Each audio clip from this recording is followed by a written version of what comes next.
സുഹൃത്തുക്കളെ, ഈ ലോകത്ത് ചിലർ വളരെ കുറഞ്ഞ അധ്വാനം കൊണ്ട് കോടികൾ സമ്പാദിക്കുന്നു. എന്നാൽ മറ്റു ചിലർ രാവും പകലും കഴുതയെപ്പോലെ കഷ്ടപ്പെട്ട് പണിയെടുക്കുന്നു. എന്നിട്ടും കഷ്ടിച്ച് ജീവിച്ചു പോകാൻ മാത്രമേ അവർക്ക് കഴിയുന്നുള്ളൂ. യഥാർത്ഥത്തിൽ എന്തുകൊണ്ടാണ് ഇങ്ങനെ സംഭവിക്കുന്നത്? കാരണം ഇത് ഭാഗ്യത്തിന്റെ വ്യത്യാസമല്ല, മറിച്ച് ചിന്തയുടെയും ബുദ്ധിസാമർഥ്യത്തിന്റെയും വ്യത്യാസമാണ്. ചാണക്യൻ പറയുമായിരുന്നു, കഠിനാധ്വാനം കൊണ്ട് വിയർപ്പ് മാത്രമേ ഒഴുകുകയുള്ളൂ, എന്നാൽ ബുദ്ധികൊണ്ടാണ് സമ്പത്തുണ്ടാകുന്നത്. നിങ്ങളും രാവും പകലും കഷ്ടപ്പെട്ടിട്ടും ഫലം ലഭിക്കുന്നില്ലെങ്കിൽ ഈ വീഡിയോ നിങ്ങളുടെ കണ്ണുകൾ തുറപ്പിക്കും. പിന്നെ ഒരു കാര്യം, ഈ വീഡിയോ അവസാനം വരെ തീർച്ചയായും കാണുക. കാരണം അവസാനം ഞാൻ നിങ്ങളോട് പറയാൻ പോകുന്നത് നിങ്ങളുടെ ചിന്താഗതിയെ പൂർണ്ണമായും മാറ്റിമറിക്കുകയും പണം സമ്പാദിക്കാനുള്ള യഥാർത്ഥ വഴി കാണിച്ചു തരികയും ചെയ്യും. അപ്പോൾ സുഹൃത്തുക്കളെ, ഒട്ടും വൈകിക്കാതെ നമുക്ക് വീഡിയോ തുടങ്ങാം. ധനത്തിന്റെ ദേവി കഠിനാധ്വാനം കൊണ്ടല്ല, നയം, തന്ത്രം കൊണ്ടാണ് വരുന്നത്. ഒരിക്കൽ ആചാര്യ ചാണക്യൻ തക്ഷശിലയിലെ ശാന്തമായ ഗുരുകുലത്തിൽ ശിഷ്യന്മാർക്ക് നീതിശാസ്ത്രം പഠിപ്പിക്കുകയായിരുന്നു. ചുറ്റും നിശബ്ദതയായിരുന്നു. അദ്ദേഹത്തിന്റെ ശാന്തവും എന്നാൽ ഗൗരവമേറിയതുമായ ശബ്ദം മാത്രം അവിടെ മുഴങ്ങിക്കേട്ടു. അദ്ദേഹം രാജ്യം, അധികാരം, നയം എന്നിവയുടെ രഹസ്യങ്ങൾ വെളിപ്പെടുത്തുകയായിരുന്നു. അപ്പോൾ ഒരു യുവശിഷ്യൻ വളരെ ആകാംക്ഷയോടെ ചോദിച്ചു, ആചാര്യ, എനിക്ക് ജീവിതത്തിൽ ലക്ഷ്മിയെ, സമ്പത്ത് നേടണമെങ്കിൽ ഞാൻ രാവും പകലും കഠിനാധ്വാനം ചെയ്യേണ്ടിവരുമോ? ചോദ്യം ലളിതമായിരുന്നു, എന്നാൽ അതിന് ആഴമുണ്ടായിരുന്നു. ക്ലാസിൽ മുഴുവൻ നിശബ്ദത പടർന്നു. ചാണക്യൻ കുറച്ചുനേരം മൗനമായിരുന്നു. പിന്നെ തന്റെ കൂർത്ത കണ്ണുകൾ ആ ശിഷ്യന്റെ കണ്ണുകളിലേക്ക് നോക്കി പറഞ്ഞു, ലക്ഷ്മി കഠിനാധ്വാനം കൊണ്ട് മാത്രമാണ് ലഭിക്കുന്നതെങ്കിൽ നിലമുഴുന്ന കർഷകൻ ഏറ്റവും വലിയ ധനികനാകുമായിരുന്നു.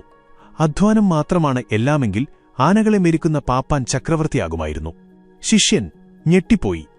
ചാണക്യൻ പറഞ്ഞു, പുത്ര, അധ്വാനം അത്യാവശ്യമാണ്, പക്ഷേ അതുമാത്രം പോരാ. ലക്ഷ്മി വരുന്നത് നയം, തന്ത്രം അറിയുന്നവന്റെയും അവസരങ്ങൾ തിരിച്ചറിയുന്നവന്റെയും ഏറ്റവും പ്രധാനമായി ചിന്തിക്കുന്നവന്റെയും അടുത്തേക്കാണ്.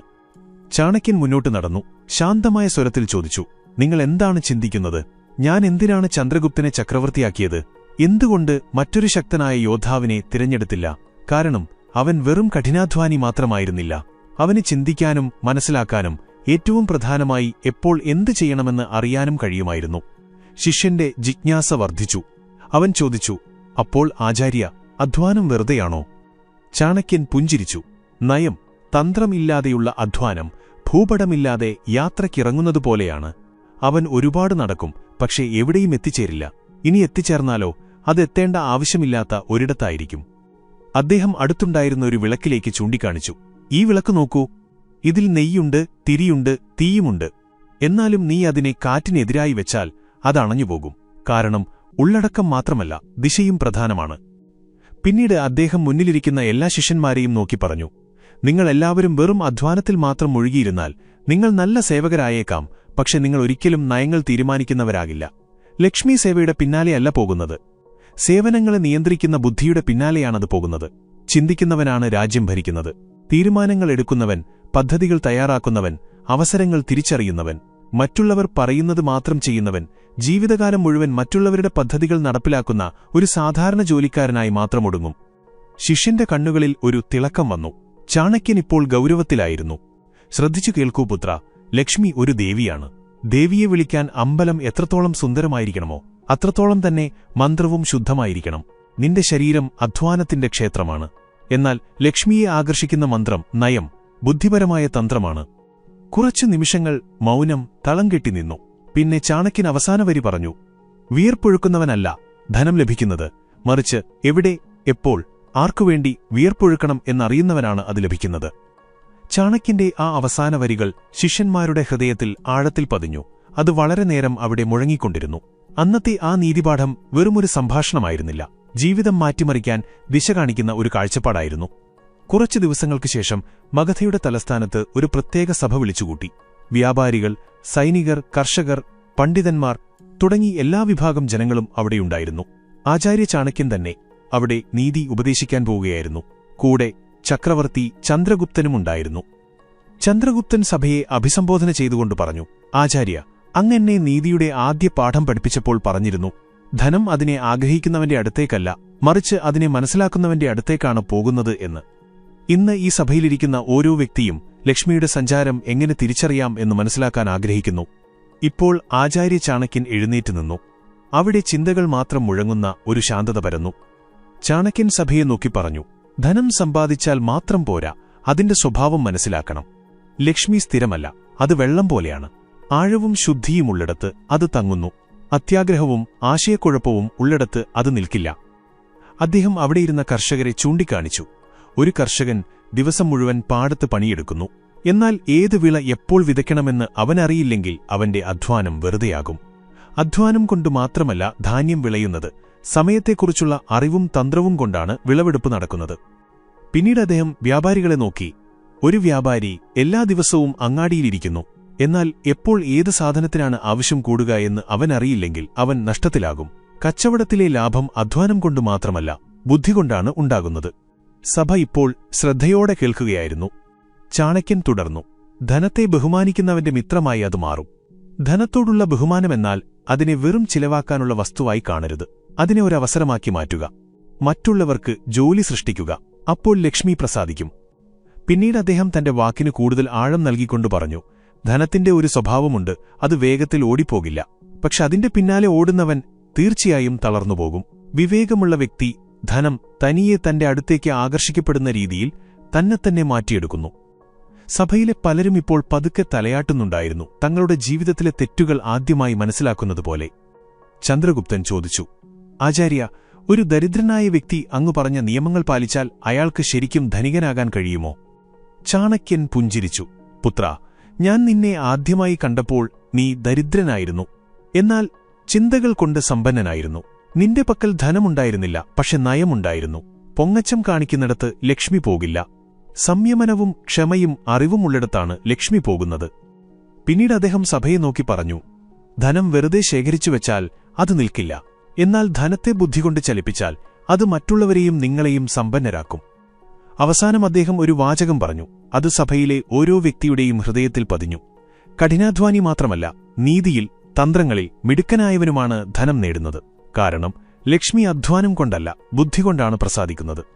ചാണക്യന്റെ ഈ അവസാന വരികൾ സഭയിൽ ഒരു മന്ത്രം പോലെ മുഴങ്ങാൻ തുടങ്ങി.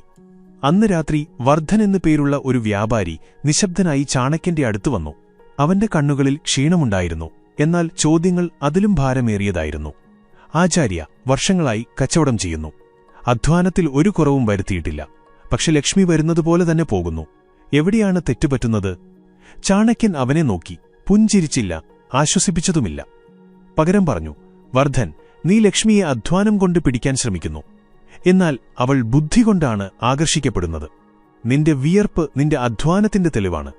പക്ഷെ തന്ത്രങ്ങളുടെ അഭാവം നിന്നെ ദരിദ്രനാക്കി വയ്ക്കും. വർദ്ധൻ തലതാഴ്ത്തിയിരുന്നു.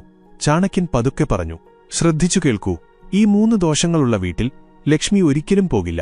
നിയന്ത്രണമില്ലാത്ത ചെലവ്, അസ്ഥിരമായ തീരുമാനങ്ങൾ, ആത്മവിശ്വാസക്കുറവ്, സ്വയം സംശയിക്കൽ. ഒന്നാമതായി നിയന്ത്രണമില്ലാത്ത ചെലവ്. പണം കിട്ടിയ ഉടനെ അത് ആർഭാടത്തിനായി ഒഴുക്കിക്കളയുന്നവൻ ലക്ഷ്മിയെ അപമാനിക്കുന്നു. അവൻ ചിന്തിക്കുന്നു, ഞാൻ സമ്പാദിച്ചു എന്ന്. പക്ഷെ ലക്ഷ്മി ചിന്തിക്കുന്നു, ഇവൻ എന്നെ പിടിച്ചു നിർത്താൻ കഴിയില്ല എന്ന്. രണ്ടാമതായി അസ്ഥിരമായ തീരുമാനങ്ങൾ. കൃത്യസമയത്ത് തീരുമാനങ്ങൾ എടുക്കാൻ കഴിയുന്നവന്റെ അടുത്തേക്കാണ് ധനം വരുന്നത്. ഓരോ തവണയും നോക്കാം എന്ന് ചിന്തിച്ച് സമയം കളയുന്നവൻ അവസരങ്ങൾ നഷ്ടപ്പെടുത്തുന്നു. ലക്ഷ്മി അവസരങ്ങൾക്കൊപ്പമാണ് സഞ്ചരിക്കുന്നത്, മടിയുടെ കൂടെയല്ല. മൂന്നാമതായി ആത്മവിശ്വാസക്കുറവ്. എനിക്ക് എങ്ങനെ ധനികനാകാൻ കഴിയും, എന്റെ വിധിയിൽ അതില്ല എന്ന് സ്വയം ചെറുതായി കാണുന്നവൻ ലക്ഷ്മിയുടെ വാതിലിന് മുന്നിൽ നിന്ന് തന്നെ തിരിച്ചുപോകുന്നു. ധനം ഏറ്റവും കൂടുതൽ ഭയപ്പെടുന്നത് ധൈര്യമില്ലായ്മയെയാണ്. വർദ്ധന്റെ കണ്ണുകളിൽ ഇപ്പോൾ ഒരു തിളക്കമുണ്ടായിരുന്നു. ചാണക്യൻ തുടർന്നു, ഇനി എന്തു ചെയ്യണമെന്ന് കേൾക്കൂ. ഓരോ ദിവസത്തിന്റെയും അവസാനം നിന്റെ പണത്തിന്റെ കണക്കുകൾ പരിശോധിക്കുക. നിന്റെ പണം എങ്ങോട്ടാണ് പോകുന്നത്, എന്തിനാണ് പോകുന്നത്, ഇത് അറിയുന്നതാണ് ആദ്യത്തെ നിയന്ത്രണം. ലാഭവും അത്യാഗ്രഹവും തമ്മിലുള്ള വ്യത്യാസം മനസ്സിലാക്കുക. ചിലപ്പോൾ ഒരു കച്ചവടം വലുതാണെന്ന് തോന്നും. പക്ഷെ അതിന്റെ ഫലം ധനമായിരിക്കില്ല, നാശമായിരിക്കും. ഓരോ തവണയും ലാഭം മാത്രം നോക്കുന്നവൻ നീതിയെ നഷ്ടപ്പെടുത്തുന്നു. ലക്ഷ്മി അവനെ തിരിച്ചറിയില്ല. നിന്റെ സമയത്തെ ദാനം ചെയ്യരുത്. ഓരോ നിമിഷവും ഒരു നാണയമാണ്. സമയത്തിന്റെ വില മനസ്സിലാക്കിയവൻ ലക്ഷ്മിയുടെ വേരുകൾ കണ്ടെത്തി. ഇപ്പോൾ അവിടെ നിശബ്ദതയായിരുന്നു. പക്ഷെ അത് ശാന്തതയുടെ മൗനമായിരുന്നില്ല, ഉള്ളിൽ നിന്നുള്ള മാറ്റത്തിന്റെ മൗനമായിരുന്നു. ചാണക്യൻ അവസാനം പറഞ്ഞു, ധനത്തിന്റെ ദേവിക്ക് സ്വർണമാല ആവശ്യമില്ല. അവർക്ക് വേണ്ടത് സ്ഥിരതയുള്ള ഒരു മനസ്സും തന്ത്രങ്ങൾ നിറഞ്ഞ ഒരു ബുദ്ധിയുമാണ്. അതിനു മാത്രമേ അവളെ തടഞ്ഞു നിർത്താൻ കഴിയൂ. വർദ്ധൻ തലകുനിച്ചു വണങ്ങി. അന്ന് അവൻ വെറും ധനത്തെ തേടിയുള്ള യാത്ര ഉപേക്ഷിച്ച് ബുദ്ധിയുടെ യാത്ര ആരംഭിച്ചു. സുഹൃത്തുക്കളെ, നിങ്ങൾ ഈ വീഡിയോ ഇതുവരെ കണ്ടിട്ടുണ്ടെങ്കിൽ വിശ്വസിക്കൂ, നിങ്ങൾ ശരിക്കും പണക്കാരനാകാൻ യോഗ്യനാണ്. ജീവിതത്തിൽ വലിയ കാര്യങ്ങൾ ചെയ്യാനുള്ള ഒരു ആഗ്രഹം തീർച്ചയായും നിങ്ങളുടെ ഉള്ളിലുണ്ട്. എല്ലാവരിലുമില്ലാത്ത ആ ക്ഷമയും നിങ്ങൾക്കുണ്ട്. ഇനി ഞാൻ പറയാൻ പോകുന്നത് ചാണക്യന്റെ ഏറ്റവും ശക്തമായ ധനനയമാണ് മണി സ്ട്രാറ്റജി. ഇത് നിങ്ങളുടെ ചിന്താഗതിയെ മാറ്റുകയും ധനവും ലക്ഷ്മിയും തനിയെ നിങ്ങളിലേക്ക് വരുന്ന രീതിയിലാക്കുകയും ചെയ്യും. അധ്വാനം കുറച്ച് ബുദ്ധി കൂടുതൽ. അതുകൊണ്ട് അവസാനം വരെ തീർച്ചയായും കാണുക, കാരണം യഥാർത്ഥ രഹസ്യം ഇപ്പോഴാണ് തുടങ്ങുന്നത്. വെറും അധ്വാനം ചെയ്യുന്നവൻ രഥത്തിന്റെ ചക്രം വലിക്കുന്നു, എന്നാൽ ചിന്തിക്കുന്നവൻ രഥത്തിൽ സഞ്ചരിക്കുന്നു. ആചാര്യ ചാണക്യൻ പറയുന്നു, ധനം അധ്വാനം കൊണ്ടല്ല, തന്ത്രം, നയം കൊണ്ടാണ് വരുന്നത്. വെറും അധ്വാനം കൊണ്ട് പണത്തെ വിളിക്കാൻ ശ്രമിക്കുന്നവൻ ജീവിതകാലം മുഴുവൻ കഷ്ടപ്പെടുന്നു, പക്ഷേ ലക്ഷ്മി വരുന്നില്ല. ഒന്നാമത്തെ നയം, ലക്ഷ്മി ബുദ്ധിയുടെ ദാസിയാണ്, അധ്വാനത്തിന്റെ അല്ല. ചാണക്യൻ പറയുന്നു, സ്വന്തം ബുദ്ധികൊണ്ട് തീരുമാനങ്ങൾ എടുക്കുന്നവന്റെ അടുത്തേക്കാണ് ലക്ഷ്മി പോകുന്നത്. എപ്പോൾ, ആർക്കുവേണ്ടി, എത്രത്തോളം അധ്വാനിക്കണം എന്ന് അവനറിയാം. വെറും പണിയെടുക്കുന്നതുകൊണ്ട് ലക്ഷ്മി വരില്ല. ബുദ്ധികൊണ്ട് അധ്വാനത്തിന് ദിശ നൽകുക, അപ്പോഴേ അത് ഫലം നൽകൂ. രണ്ടാമത്തെ നയം, ധനത്തെ പിടിക്കുന്നതിനു മുമ്പ് സ്വയം നിയന്ത്രിക്കുക. ചാണക്യൻ പറയുന്നു, പണത്തിനും സമ്പത്തിനും മുമ്പ് വേണ്ടത് സംയമനവും നല്ല സ്വഭാവവുമാണ്. പണം വരുന്നതിനു മുമ്പ് തന്നെ നിയന്ത്രണം വിടുന്നവന് പണത്തെ സ്ഥിരമായി നിലനിർത്താൻ കഴിയില്ല. ആത്മനിയന്ത്രണം ഉള്ളിടത്തു മാത്രമേ ലക്ഷ്മി നിൽക്കൂ. മൂന്നാമത്തെ നയം, പണം ചിലവാക്കുന്ന രീതി അത് സമ്പാദിക്കുന്നതിനേക്കാൾ പ്രധാനമാണ്. ചാണക്യൻ പറയുന്നു, പണം സമ്പാദിക്കുന്നത് ഒരു കലയാണ്, എന്നാൽ അത് സൂക്ഷിക്കുന്നതും വളർത്തുന്നതും ഒരു തന്ത്രമാണ്, നയമാണ്. തോന്നിയ പോലെ ചിലവാക്കുന്നവൻ ധനത്തെ അപമാനിക്കുന്നു. ബഹുമാനം ലഭിക്കാത്തപ്പോൾ ലക്ഷ്മി അവിടെ നിന്ന് ഓടിപ്പോകും. നാലാമത്തെ നയം, സമയം പണത്തേക്കാൾ വിലപ്പെട്ടതാണ്. ചാണക്യൻ പറയുന്നു, സമയം വെറുതെ കളഞ്ഞവൻ ലക്ഷക്കണക്കിന് സ്വർണ്ണ നാണയങ്ങളാണ് നഷ്ടപ്പെടുത്തിയത്. സമയത്തെ ശരിയായി ഉപയോഗിക്കുന്നവൻ തീർച്ചയായും ലക്ഷ്മിയെ ആകർഷിക്കും. കാരണം മടിയുള്ളിടത്ത് ലക്ഷ്മി പോകില്ല. അഞ്ചാമത്തെ നയം, ബുദ്ധിയിലുള്ള നിക്ഷേപമാണ് ഏറ്റവും വലിയ നിക്ഷേപം. ചാണക്യൻ പറയുന്നു, ധനം വെറും സാധനങ്ങളിൽ മാത്രം നിക്ഷേപിക്കരുത്, ബുദ്ധിയിൽ നിക്ഷേപിക്കുക. സ്വന്തം അറിവ് വർദ്ധിപ്പിക്കുന്നവൻ ധനം താനേ തന്റെ അടുത്തേക്ക് ആകർഷിക്കപ്പെടുന്ന രീതിയിൽ തന്നെ മാറ്റിയെടുക്കുന്നു.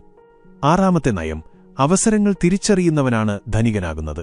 ചാണക്യൻ പറയുന്നു, അവസരങ്ങൾ തനിയെ വരില്ല, അവയെ കാണാനും തിരിച്ചറിയാനും പിടിച്ചെടുക്കാനും കഴിയണം. വെറും ജോലിയിൽ മാത്രം മുഴുകി ചിന്തിക്കാൻ സമയം കണ്ടെത്താത്തവൻ അവസരങ്ങളെയും ലക്ഷ്മിയെയും നഷ്ടപ്പെടുത്തുന്നു. ഏഴാമത്തെ നയം, ധനത്തെ പിടിച്ചു നിർത്താനുള്ള കല പഠിക്കുക. ചാണക്യൻ പറയുന്നു, പണം സമ്പാദിക്കാൻ എളുപ്പമാണ്, എന്നാൽ അതിനെ തടഞ്ഞു നിർത്തുക, സംരക്ഷിക്കുക, വളർത്തുക എന്നതാണ് യഥാർത്ഥ സാമർഥ്യം. സ്വന്തം വീടിന്റെ ചുവരുകൾ ശക്തമാക്കുന്നവന് മാത്രമേ ലക്ഷ്മിയെ അകത്തു നിർത്താൻ കഴിയൂ. അവസാനം ചാണക്യൻ പറയുന്നു, ധനത്തിന് അധ്വാനവുമായല്ല, ചിന്തയുമായാണ് ബന്ധം. കാരണം തൊഴിലാളികൾ മാറിക്കൊണ്ടിരിക്കും, എന്നാൽ തന്ത്രങ്ങൾ ഉപയോഗിച്ച് മുന്നേറുന്നവർ ഭരിക്കും. അപ്പോൾ സുഹൃത്തുക്കളെ, നിങ്ങൾക്കും ജീവിതത്തിൽ ധനവും സമ്പത്തും അറിവും യഥാർത്ഥ വിജയവും നേടണമെന്നുണ്ടെങ്കിൽ ഞങ്ങളുടെ ചാനൽ ഇപ്പോൾ തന്നെ ലൈക്ക് ചെയ്യാനും ഷെയർ ചെയ്യാനും സബ്സ്ക്രൈബ് ചെയ്യാനും മറക്കരുത്. കാരണം ഇവിടുത്തെ ഓരോ വാക്കും നിങ്ങളുടെ ജീവിതം മാറ്റിമറിക്കാൻ ശക്തിയുള്ളതാണ്. ഓർക്കുക, ഇരുട്ടിൽ വെളിച്ചം കണ്ടെത്തുന്നവനാണ് വിജയിക്കുന്നത്. ബുദ്ധികൊണ്ട് സ്വാഗതം ചെയ്യുന്നവന്റെ അടുത്തേക്കാണ് ധനം വരുന്നത്. അടുത്ത വീഡിയോയിൽ കാണാം.